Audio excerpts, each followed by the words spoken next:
Assalamualaikum warahmatullahi wabarakatuh. Perkenalkan, nama saya Erni dengan NIM 2003-20153. Adapun tujuan saya membuat video ini untuk menyelesaikan mata kuliah Rancang Usaha Bisnis. Materi kali ini tentang analisis pasar. Analisis pasar adalah penilaian kualitatif dan kuantitatif dari suatu pasar. Ini melihat kondisi pasar lebih dalam, baik dari segi volume dan nilai, berbagai segmen pelanggan dan pola pembelian mereka, pesaing, lingkungan ekonomi, serta hambatan untuk masuk ke pasar tersebut. Sedangkan analisa situasi pasar persaingan adalah langkah pertama dalam merancang strategi baru atau mengkaji strategi yang sudah ada.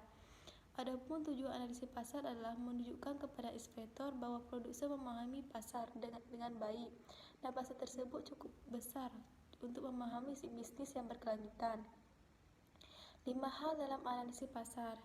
Gambaran umum tentang struktur produk pasar, batasan pasar yang relevan, analisis permintaan industri, analisis permintaan merek, identifikasi berdasarkan penelitian perusahaan tentang peluang pasar dan potensial pasar. Tujuan utama dari analisis pasar adalah menunjukkan kepada inspektor bahwa produsen memahami pasar dengan baik dan pasar tersebut cukup besar untuk membangun bisnis yang berkelanjutan. Adapun langkah-langkah analisis pasar yaitu: yang pertama, menentukan pasar yang relevan. Dalam melakukan analisis pasar, langkah pertama yang harus dilakukan adalah memahami pasarnya terlebih dahulu. Umumnya terdapat banyak jenis produk yang diminati oleh konsumen. Untuk memenuhi kebutuhannya, sebagai besar produk yang ada di pasaran memiliki pilihan alternatif lain. Yang kedua, menganalisis permintaan premium dari contoh pesawat terbang versus kereta api tersebut. Dapat dilakukan analisa terhadap konsumen tersebut. Faktor apa yang menjadikan mereka memiliki salah satu transportasi tersebut. Yang ketiga, menganalisis permintaan selektif. Dapat dilakukan analisis terhadap konsumen yang loyal terhadap salah satu merek. Apa yang menjadi dasarnya? Yang keempat, analisis pasar untuk menetapkan segmen pasar. Jika semua data sudah terkumpul, diperlukan perkelompokan konsumen kepada segmen-segmen sesuai agar produk yang dimiliki tidak salah sasaran. Yang kelima, menganalisis persaingan. Yang keenam, analisis pasar untuk identifikasi target potensial. Faktor yang mempengaruhi analisis pasar terbagi 7 yaitu: yang pertama, ukuran pasar sebelum memasuki pasar baru atau lanjutan. Diperlukan mengetahui ukuran pasar bisnis yang akan dibuat. Ukuran pasar ditentukan melalui volume pasar dan potensial pasar. Adapun volume pasar menunjukkan totalitas semua volume penjual atau jumlah konsumen dan permintaannya yang direalisasikan dari pasar khusus. Sedangkan potensial pasar mengacu pada penentuan batas atas dari total permintaan dan mempertimbangkan pelanggan potensial. Sedangkan faktor ukuran pasar ini sangat penting dalam mengidentifikasi apakah produsen akan menggunakan strategi pemasaran khusus atau strategi pemasaran massal. Yang kedua, tingkat pertumbuhan pasar. Tingkat pertumbuhan pasar atau growth rate akan berbeda seiring dengan jenis bisnis dan lokasi geografi bisnis berada.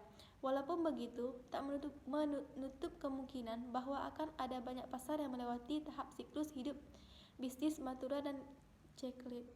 Yang ketiga, keuntungan bisnis. Perusahaan harus bisa memutuskan apa yang bisa menjadi probabilitas bisnis ketika produsen memasuki pasar, serta bagaimana produsen akan mempertahankan atau meningkatkan probabilitas perusahaan produsen begitu produsen memasuki pasar. 5 faktor yang mempengaruhi probabilitas pasar itu: daya tawar suplai atau pemasukan, daya tawar pembeli, ancaman pendatang baru, ancaman produk pengganti, pesaing industri dengan analisis kompetitif. Yang keempat, struktur biaya perusahaan. Struktur biaya juga berguna untuk merumuskan strategi untuk mengembangkan keunggulan kompetitif dan menentukan probabilitas perusahaan. Misalnya, di beberapa lingkungan bisnis, efek kurva pengalaman pelanggan dapat digunakan untuk mengembangkan keunggulan biaya di atas kompetitor. Yang kelima, saluran distribusi.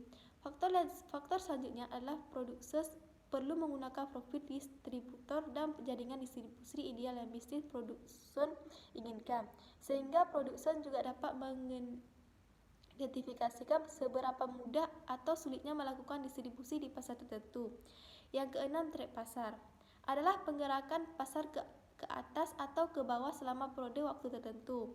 Apakah bisnis produsen fokus pada pasar musim atau terkonsentrasi secara geografis? Yang ketujuh, faktor kesusahan bisnis. Faktor kesuksesan bisnis mengacu pada elemen-elemen yang perusahaan perlukan agar dapat mencapai tujuan pemasaran. Beberapa contoh faktor tersebut adalah akses ke sumber daya unik yang penting, kemampuan untuk mencapai skala ekonomi terbaik, akses ke saluran distribusi manapun, perkembangan teknologi. Manfaat analisis pasar terdapat 7 yaitu: yang pertama, mendapatkan konsumen, melihat pesaing, memanfaatkan peluang, mengurangi risiko, rancangan jangka panjang, menjadi tren bisnis, mendapatkan keuntungan dengan cepat. Sekian video saya, apabila ada salah saya minta maaf. Assalamualaikum warahmatullahi wabarakatuh.